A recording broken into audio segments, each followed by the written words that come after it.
bagaimana kabarnya Bu Yuni hari ini? Alhamdulillah baik. Bagaimana Pak Itos? Alhamdulillah saya juga baik Bu. Jadi hari ini ya Bu ya, kita akan melakukan kegiatan praobservasi. Maka saya sampaikan dulu mengenai tujuan supervisi ini, yaitu untuk mengembangkan diri sebagai seorang peneliti. Kira-kira kelas mana Bu yang nanti akan Ibu isi untuk kegiatan supervisi ini? Kalau saya nanti kelas 2 saja. Kelas 2. Terus kapan kita akan melakukannya? Insya Allah tanggal 24 Agustus 2024. Berarti sepakat ya Bu ya? Habis ya. Berarti sepakat ya Bu ya, kita laksanakan kegiatan tersebut di tanggal 24 Agustus. Insya Allah. Baik Bu, lalu tujuan Ibu ini apa yang akan dicapai dalam kegiatan supervisi kali ini? Tujuannya itu agar murid ya itu secara aktif berdiskusi dalam berkelompok dan mampu mempresentasikan hasil diskusi tersebut dengan percaya diri dan menanggapi antar kelompok yang lainnya. Jadi Bu, bagian mana yang nanti akan saya amati? Yang diamati oleh Bapak itu nanti pada bagian keaktifan siswa saat berdiskusi. Jadi antara siswa kelompok satu dengan kelompok yang lainnya itu supaya berdiskusi kelompok, supaya berperan aktif. Itu kan biasanya kalau misalkan satu kelompok satu dengan yang lainnya kurang aktif, ini diambil supaya berperan aktif antar kelompok yang satu dengan kelompok yang lainnya. Nanti Ibu akan menggunakan strategi apa agar si murid ini mampu berperan aktif dalam berdiskusi dan mampu menyampaikan tanggapan dan pendapatnya kepada kelompok lain. Rencananya itu nanti saya akan menggunakan kemitraan, yaitu membangun kemitraan terhadap murid. Salah bukan masalah. Yang dimaksud salah bukan masalah itu terkadang murid mau mengungkapkan pendapatnya itu salah. Jadi dengan strategi salah bukan masalah itu supaya mampu berperan aktif, siswa tersebut mampu berperan aktif untuk mengungkapkan pendapatnya. Seperti itu. Jadi bukan kalau biasanya kalau siswa kalau salah kayak gitu, dengan membangun kemitraan kepada siswa yaitu salah bukan masalah. Berkaitan dengan harapan ya Bu, jadi harapan Ibu itu nanti setelah kegiatan praobservasi ini kira-kira apa? Harapannya itu supaya mereka dalam pembelajaran itu bisa berperan aktif dan berani untuk mengungkapkan pendapat. Baik ya Bu, saya kira sudah cukup kegiatan praobservasinya. Semoga nanti supervisinya berjalan dengan lancar, kemudian sesuai harapan yang diinginkan. Amin. Terima kasih Bapak atas segala Pak Itos. Sekarang kita berdoa terlebih dahulu. Sebelum pelajaran kita berdoa terlebih dahulu. Ya, tenang. Saya 1, 2, 3. Tangan ke atas, menggapai lisan. Tangan ke samping, burung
Ya. Bareng-bareng disebut bersama-sama teman-teman. Yuk kita belajar. Kita dengarkan Bu Guru ya. Oke? Ya, teko dipijit temennya. Ya, dipijit. Ya, dipijit. Ya. Dah. Langsung duduk. Duduk. Ya, sudah. Duduk. Ya. Siap untuk belajar? Tepuk 1. Yes. Tepuk 2. Tepuk 3. Semangat. Tepuk 4. Tepuk 5. Ya, oke, dibuka bukunya. Ya, kita nanti akan membaca yaitu sampai cerita kaki di halaman 4. Kalian buka halaman 4. Ya. Dibuka halaman 4. Ya. Dibuka halaman 4 sudah. Temu kawanan banget. Itik si kaki pendek dan kasar. Ada tanda bacanya ya. Jadi ada tanda baca koma, ada tanda seru. Ejek banget. Lihatlah kaki kami yang ramping dan bersih. Itik merasa, ya Itik bisa hidup di darat untuk berjalan, bisa juga berenang di air. Ya, kakinya berselaput. Ya. Ketika ayam itu terjebur, ditolong oleh Itik. Siapa tadi yang mengejek Itik? Siapa? Kawanan bangau sama elang. Elang merasa sombong karena dia merasa kakinya adalah kuat dan kokoh. Ya. Sedangkan bangau merasa sombong karena kakinya indah, tinggi, kecil, bersih. Ya, seperti itu. Tetapi Itik juga tidak minder. Tadinya Itik minder ya, merasa kakinya kotor, berselaput karena bisa berjalan di lumpur dan untuk berenang. Tetapi ketika Itik menolong ayam, bisa menolong ayam, ternyata juga bermanfaat, membantu orang lain bisa berenang. Ya, itu cerita dari cerita Fakir rahasia kaki Itik. Sekarang kalian baca satu-satu untuk maju. Siapa dulu yang mau membaca di depan? Rahasia kaki Itik. Pada suatu hari ketika berjalan ke kolam, Itik bertemu kawanan bangau. Itik si kaki pendek dan kasar. Lihatlah kaki kanan dia. Dia berjanji tidak akan lagi merasa minder. Ya, tepuk tangan buat Ica. Kaki kami yang ramping dan bersih, merasa sedih, tetapi hanya Ya, tepuk tangan buat Yudit. Ya, udah bisa baca kepala. jadi tidak akan lagi merasa minder. Tepuk tangan buat Nadia. Iya. Nah, ngomongnya pelan-pelan aja. Maju. Maju. Ya udah. Dan tadi kalian sudah membaca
Dalam pesan kabel rahasia kaki ini kita dapat mengumpulkan bagaimana pesan yang terkandung dalam cerita itu.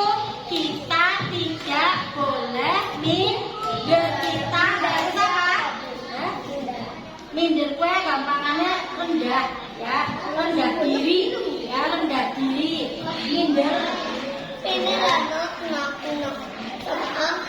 Tulisannya jangan rebuskan, sayang. Yang nulis siapa? Yang nulis? Gantian ya nggak apa-apa, gantian. kotor loh. Biasanya digunakan ya, itu nanti ini ya untuk pelipis ininya. Ini kan ada tanda komanya ya. Ini namanya tanda koma. Ini namanya tanda tanya. Kemudian yang tadi ini tanda titik ya. Kemudian ada juga tanda seru. Ini namanya tanda seru ya. Tanda seru ya. Tapi di sini menceritakan. Di situ hanya menceritakan saja. Bu Guru hanya ya. Intinya tadi ceritanya mengenai apa, Mbak? Ya, itu kan bagaimana? Pertama kelompok bumi, maju semuanya empat-empatnya. Ini bumi. Bumi untuk mempresentasikan hasil dari diskusi kalian.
Ketika berjalan ke kolam Itik bertemu sekawanan bangau.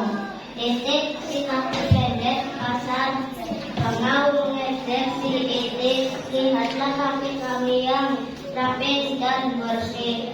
Itik merasa sedih tetapi hanya diam. Tak lama kemudian Itik bertemu elang. Menggeleng tiba, cara jalanmu aneh karena kakimu pendek dan berserabut. Kaki elang yang kokoh, kuat dan berkuku tajam. Ya, tepuk tangan buat kelompok matahari. Setiap kelompoknya sudah mempresentasikan hasil kesimpulan dari cerita kabel rahasia kaki Itik. Semuanya bijak, semuanya hebat, semuanya maju semua. Ya. Sekarang untuk evaluasi diri. Ya. Kenapa sayang? Ya. Oh iya.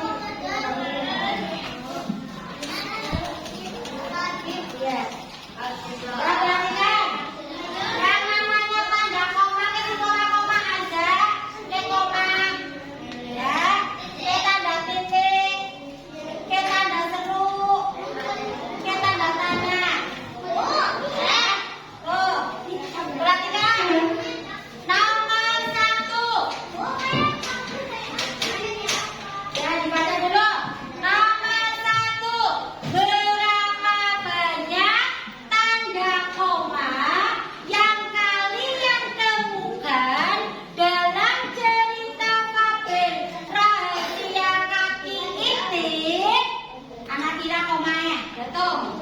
Ya dari sini komanya dihitung. Satu. Terus mana lagi komanya? Mana lagi komanya? Mana komanya dua. Terus mana lagi? Tiga. Empat. Hitung. Karena kita tidak ada koma kan? Bukan ada koma, ada koma yang di bawah ini. Ada koma. Ya satu ada berapa semuanya? 6. Ya ditulis. Pakai huruf. Ya pakai apa boleh, pakai huruf boleh. Hah? Tiga, tiga.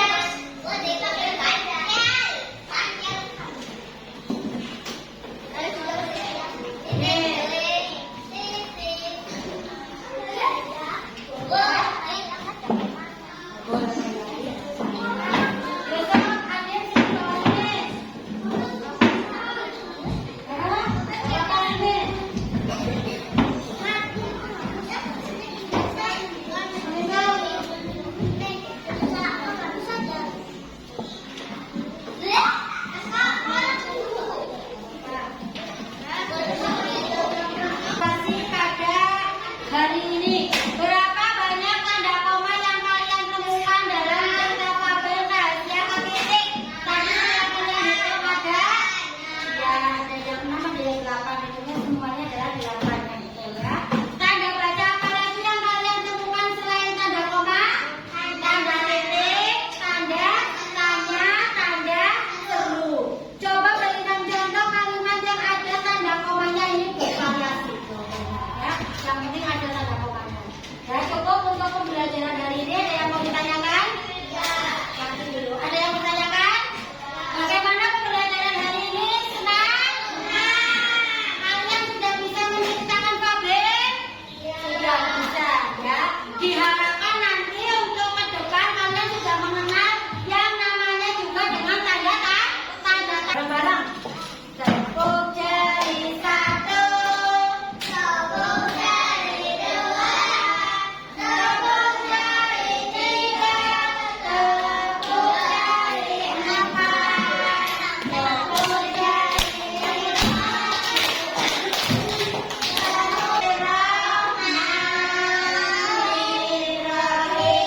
Wal asri innal insana lafi khusrin illa alladziina aamanu wa amilus sholihati wa tawassaw bil haqqi wa tawassaw bis sabr. Rabbana atina fid dunya hasanah wa fil akhirati hasanah wa qina adzabannar. Amin ya rabbal alamin. Selamat siang Bu Guru. Selamat siang. Assalamualaikum warahmatullahi wabarakatuh.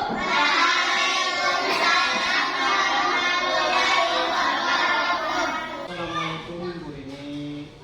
Waalaikumsalam warahmatullahi wabarakatuh. Alhamdulillah ya Bu, kita sudah memasuki kegiatan pasca observasi. Namun sebelumnya Bu Rini, apa kabarnya hari ini? Alhamdulillah. Gimana kabarnya Pak Yunus? Alhamdulillah, saya juga baik Bu. Bagaimana Bu perasaannya setelah melaksanakan pembelajaran tadi? Alhamdulillah, perasaannya sudah lega, bahagia dan puas Pak karena prosesnya sudah berjalan dengan lancar dan baik. Menurut Ibu, apakah proses pembelajaran sudah berjalan sesuai dengan apa yang direncanakan? Alhamdulillah sudah sesuai dengan rencana. Jadi ya, hal-hal apa saja Bu yang membuat Ibu itu merasa puas ya, dan tidak puas dari kegiatan pembelajaran yang sudah dilaksanakan tadi? Ya, yang membuat saya merasa itu karena hampir semua murid atau anak-anak sudah menunjukkan berperan aktif atau berpartisipasi aktif dalam kegiatan atau berkelompok tersebut. Ya. Kemudian ada juga anak-anak yang belum aktif atau belum menunjukkan yang signifikan karena bermain sendiri. Kemungkinan gaya belajarnya berbeda dengan teman-teman lain. Dari pengamatan Ibu tadi, bagaimana ketercapaian kompetensi siswanya tadi? Ketercapaian siswa memang ada beberapa siswa yang belum mencapai kompetensi yang dibutuhkan. Untuk itu saya belum menemukan memiliki perbedaan atau keberadaannya, belum menemukan bagaimana anak tersebut tidak mencapai kompetensi. Kalau kesulitan, mengenai kesulitan itu, kesulitan siswa itu selama proses pembelajaran itu apa? Kalau saya lihat tadi untuk kesulitan siswa itu karena tidak adanya alat peraga, kurang berperan dari alat peraga. Saya membutuhkan alat peraga supaya untuk lebih paham siswa tersebut. Kemungkinan kalau menggunakan alat peraga tersebut, anak-anak bisa memahami apa yang tadi diajarkan. Kalau kesulitan Ibu itu apa? Kalau kesulitan saya sendiri dalam menyusun KTP atau belajar untuk memenuhi kebutuhan siswa dengan karakteristik mereka yang beragam atau berbeda, sehingga mereka untuk belajarnya itu lebih gampang, dan kurangnya menyediakan alat peraga untuk mendemonstrasikan. Jadi mobil ajar atau apapnya, dan juga alat peraga sebagai bahan untuk pembelajaran. Hal-hal apa saja yang Ibu dapatkan dari kegiatan tadi? Saya akan mendapatkan banyak hal, diantaranya saya jadi mengetahui bagaimana kompetensi saya dalam mengajar, kemudian kelebihan dan kekurangan saya dalam mengajar atau dalam proses pembelajaran selama ini. Lalu apa yang Ibu lakukan untuk pertemuan berikutnya?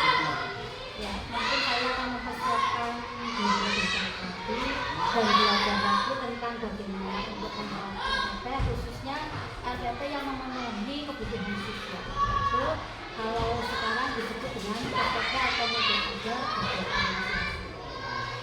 Baik Bu, saya rasa sudah cukup ya. Semoga nanti yang dilaksanakan ke depannya berjalan lancar.